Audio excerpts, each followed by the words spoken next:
Chatters, chatties, welcome home for a Great American Chat, a podcast where we chat about great American media. I'm Chad Maurice, and she's back.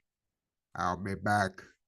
Today we are chatting about the return of Lori Loughlin, because today we are chatting about, hold on, let me get it up here.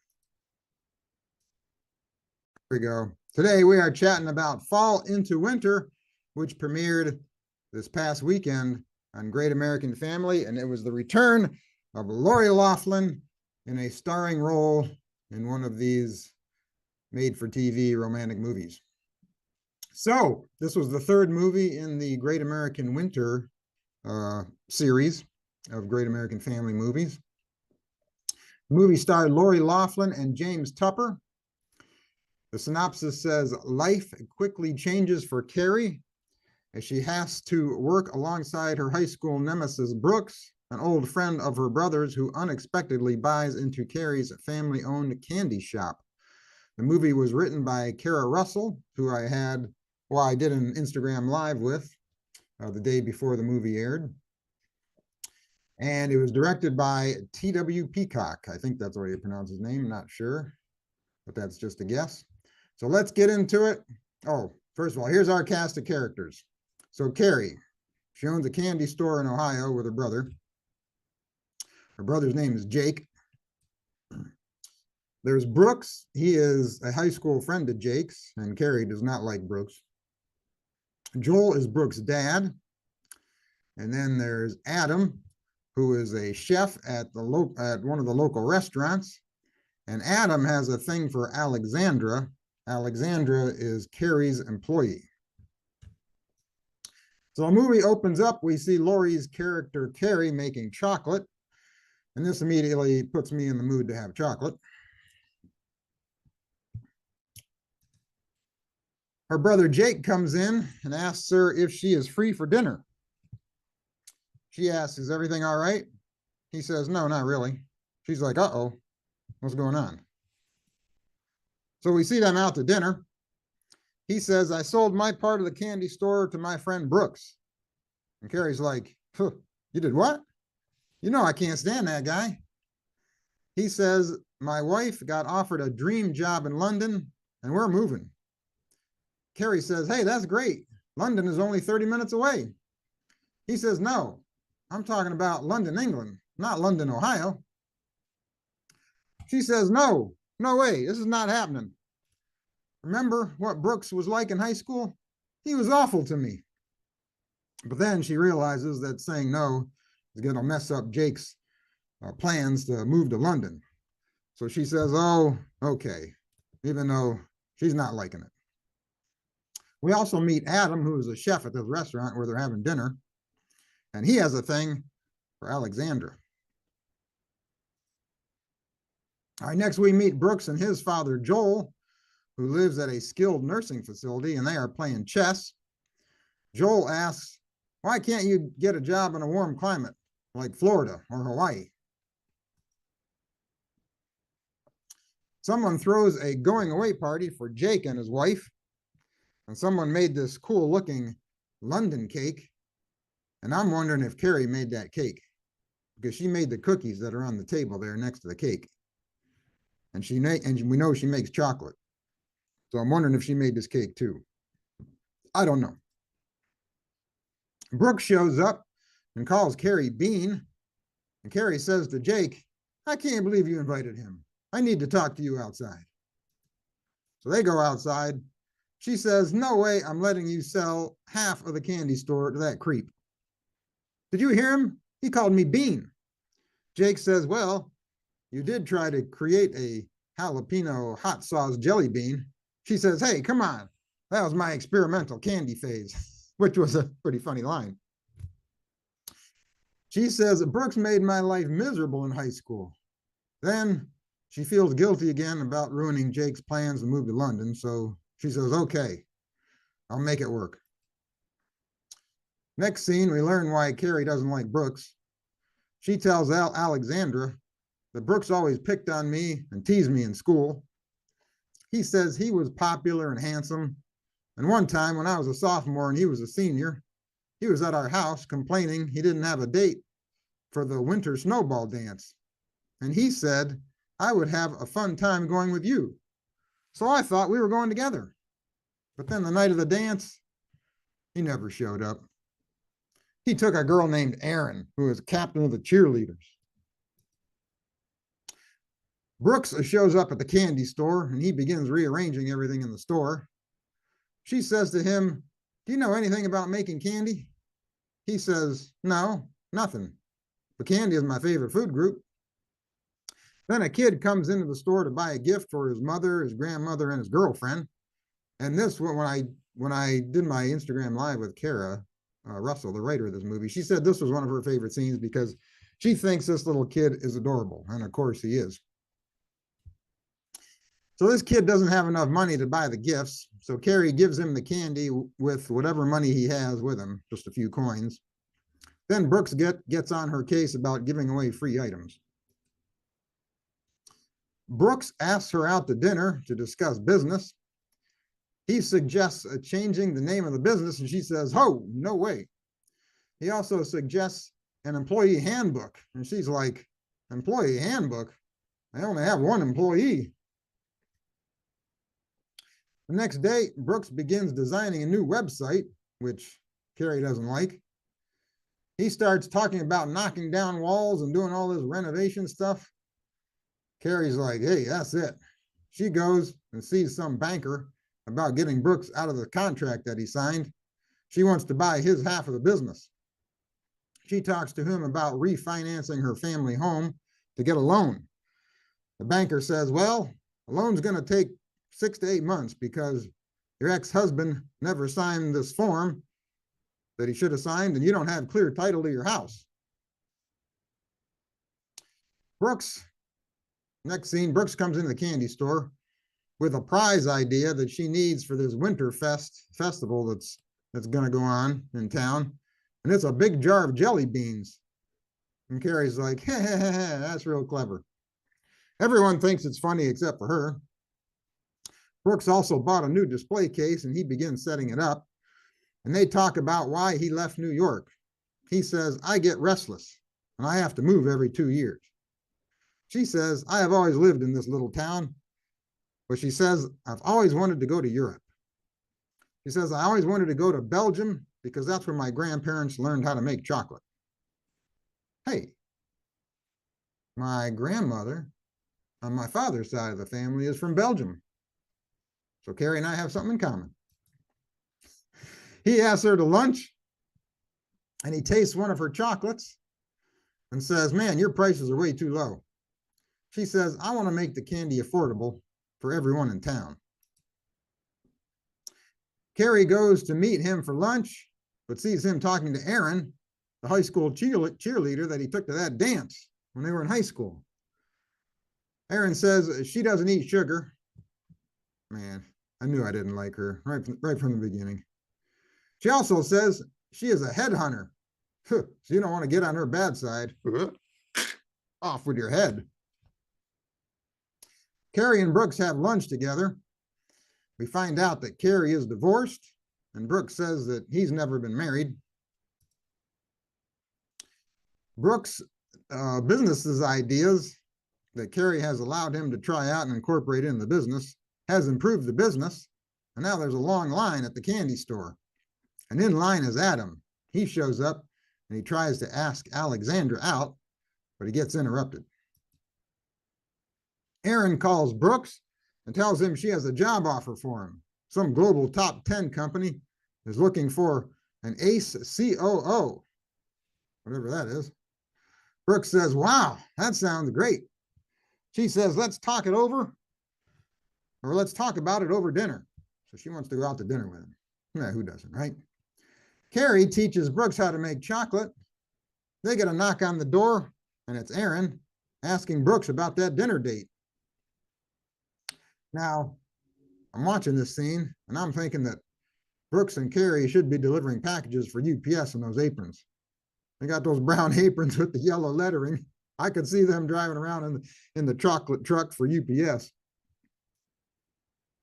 The next day, Alexandra tells Carrie, I think you're developing feelings for Brooks. Carrie says, no, what are you talking about? Adam shows up with Alexandra's scarf and returns it to her because she left it in the restaurant. And Carrie says, look who has feelings for you. Alexandra says, no, no, no. He's just being nice. Carrie says, yeah. Okay, right. Yeah, whatever. Then we see Carrie and Brooks there at the candy store. Carrie asks, how was your date with Aaron? He says, oh, it wasn't a date, and says, Aaron is not what I'm looking for. So Carrie asks, what are you looking for? Brooks says, a best friend, someone who has my back. Carrie says, you deserve that, and gives him a compliment saying, you know, underneath that bossy, take charge, tone-deaf exterior is a decent guy. Brooks is like, hey, thanks for the compliment. Now, Brooks is at the retirement center with his dad, and they're making a wreath, I think, or something like that. His dad asks, how are things going with your new business partner, Carrie? Brooks says she is feisty. She's like a bear with her cubs when it comes to that candy store. He also says she is passionate about her craft and is sweet. His dad says that she sounds perfect for you. And Brooks says, no, no, no, not like that. We're just business partners. His dad says, if you share the same values, goals, and outlooks on life, and you know how to compromise, then you have the ingredients of a good relationship. Brooks says, I got a job offer that I am considering. Dad asks, are you happy here? Brooks says, yeah, I am. His dad says, well, that's all that matters. Joel's a smart guy with some good advice. Carrie shows up at the skilled nursing home. She and Brooks go for a walk. Brooke asks, why did you shun me in high school? She says, you picked on me all the time. Besides, she says, I didn't shun you. He says, well, I picked on you. That was my job because you're my best friend's kid sister. He asks, is there anything else I did? And she said, well, you invited me to the winter snowball dance and never showed up. He apologizes and says, I'm sorry. I didn't mean to give you the impression that we were going to that dance together. All right, so I enjoyed this scene. This was a good scene. I'm going to, hold on. I'm going to, whoops. I have a clip of the scene here. Wait a minute. Here we go. Here we go. I want to ask you if there's anything else that I did during that time, because I would like to apologize for that too. Fine. When I was a sophomore and you were a senior, I was under the impression that you invited me to be your date to the winter snowball dance. What? I bought a dress, I did my hair and makeup, and I waited all night. You never showed up. I'm so sorry, Carrie. I never knew that I gave you that impression. If I had known, I never would have. I know. I'm sorry, Bean. Oh, that's another thing. I detested that nickname. Because of you in high school, I was called every variation a person could think of. Stinky bean, bossy bean, jelly bean. The list went on and on. Sorry. Listen, I would like you to consider forgiving me, and I would like to ask you if this could be a fresh start for us. What do you say? Okay. Fresh start. All right. So she shakes on it there, or they both shake on it. All right, what do we got going on? Okay, now back at the candy store, Brooks tells her, I don't know how a hot chocolate bomb or how a hot cocoa bomb works. He's never seen one. Carrie says, well, I'll show you, because I made a bunch of them. And I think she said, I'm thinking about selling them here in the candy store. So she shows him how they work. I actually tried one over Christmas. First time I ever had one. This past December. And it didn't, I thought it was going to explode, but it didn't explode.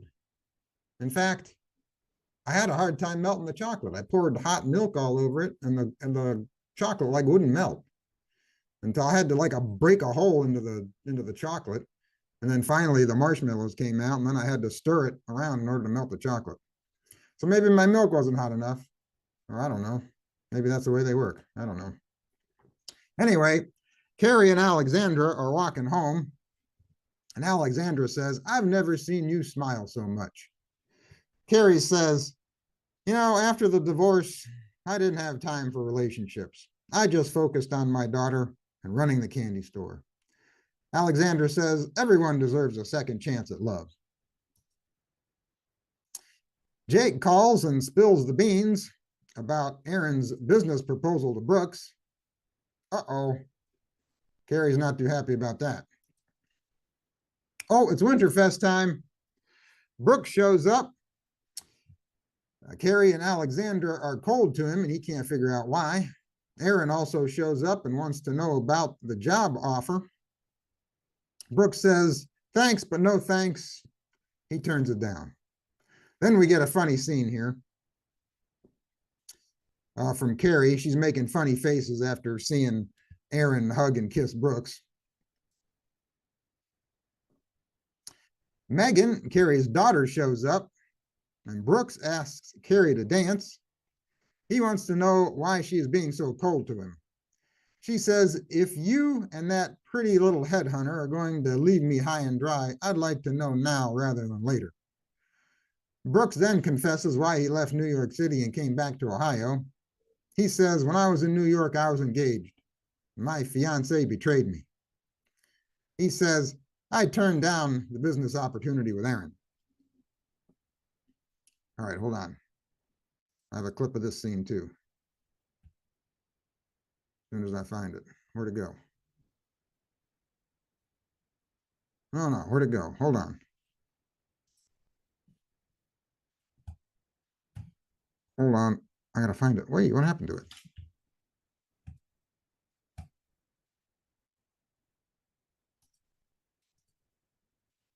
Oh, here it is. Hold on. Technical difficulties. No, go back.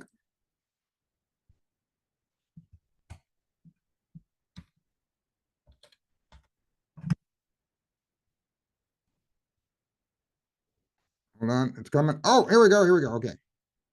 All right.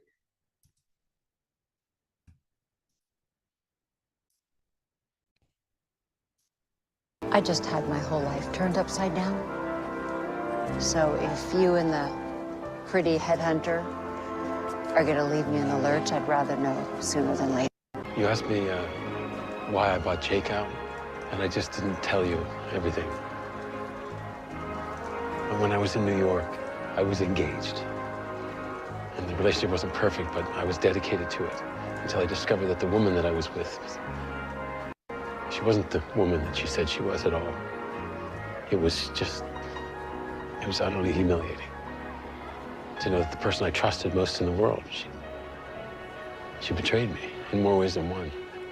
And then the fallout, professionally and personally, it just... Brooks, I'm so sorry. I had no idea. So that's why you left New York. And I decided that I wanted to make a clean break from that world. And that's right when your brother called me. What about this new business opportunity with Aaron? I said no. I don't want to go back into that world. All right. All right, that's a good scene. Hold on, let me get my picture slides back up here. Okay, next. Then we get to see Adam make his move on Alexandra. He brings her flowers and asks her out to dinner. Then the banker finds Carrie and tells her, "Your ex-husband did sign the paperwork. It was just misfiled." Okay. Oh boy. He says, "Your loan has been improved so you can buy out Brooks' half of the business." And Brooks, of course, overhears this, and he gets all upset. He runs away, and then Carrie tells the banker, "I no longer want the loan." But of course, Brooks ran away too soon, and he didn't hear any of that. Brooks gets upset, so he calls Aaron and accepts her job offer. Brooks goes and tells his dad, "We're moving to California." Carrie goes to see Brooks's father, Joel. He says Brooks took Erin's job offer and they're moving to California. And she says, I don't understand. Everything was going so well. Brooks goes to Erin's office to sign the contract, but he can't sign it. Papa Joel calls Carrie and tells her where Brooks is. Brooks says, I know about, so she finds him. And Brooks says, I know about the bank loan. He says, I'm okay with it. I'm moving to California.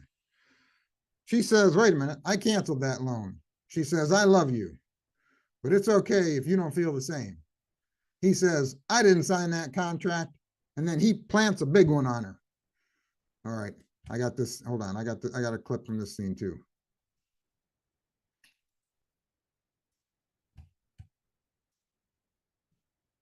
Can we talk? No, I don't think so. I'm so sorry that this didn't work out, but I will sign any papers that you have. Brooks, what are you talking about? Talking about the loan documents. Unfortunately for you, I overheard you talking to the bank manager. So please don't worry. I'm not going to cause any problems. Brooks, is that what you thought? I told Tim I don't want the loan. Yes, at first I did want it, but that was before I got to know you. I had the contract in my hand, and I couldn't sign it. You didn't sign it? No, Why not? it's because this restlessness that has driven me my whole life from place to place, it's not here anymore. It's gone. Since I met you. Why didn't you take the loan? What changed your mind? Well, I might have fallen in love with you. You might have. I have fallen in love with you. And it's wonderful and terrifying because you know how I feel about change. But I had to come and find you and tell you. And honestly, if you don't feel the same way, it's... Oh, there's the big one. Big smoocheroo.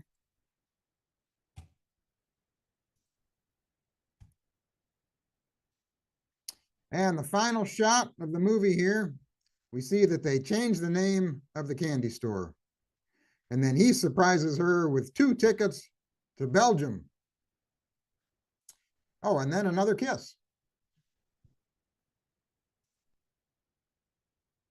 And that is the end of the movie. All right, so let's talk about this movie. Hold on, let me ring. Oh, there we go. Okay. Thumbs up for me is another good one. This was a good first movie for Laurie to star in coming back, because this is the first movie that she's starred in. She was, I mean, she had a little small role in the When Hope Calls Christmas movie, but this was her first starring movie coming back in one of these romantic made-for-TV movies, rom-coms, or whatever you want to call them. So the acting is really good in this movie. The leads are really good. The supporting characters are really good. I like Joel's father, or I mean, I like the guy that played Joel, Brooks' father. He did a good job. The movie was well written, so good job, Kara Russell. Good job writing another good one. These two have really good chemistry together, I thought. I thought they looked really good together. I mean, they're both very attractive, but I thought they really did good acting back and forth off of each other. My favorite scenes are, in fact, is when Carrie and Brooks are opening up to each other, talking about their past, talking about their feelings. I also think Laurie did well with the comedic lines in this movie, because we haven't seen her in a comedy since, I think, since Full House, probably. So she was good with the lines. She was good with the facial expression. She made a couple funny facial expressions that I got a kick out of. And she cried on cue in that second to last scene there.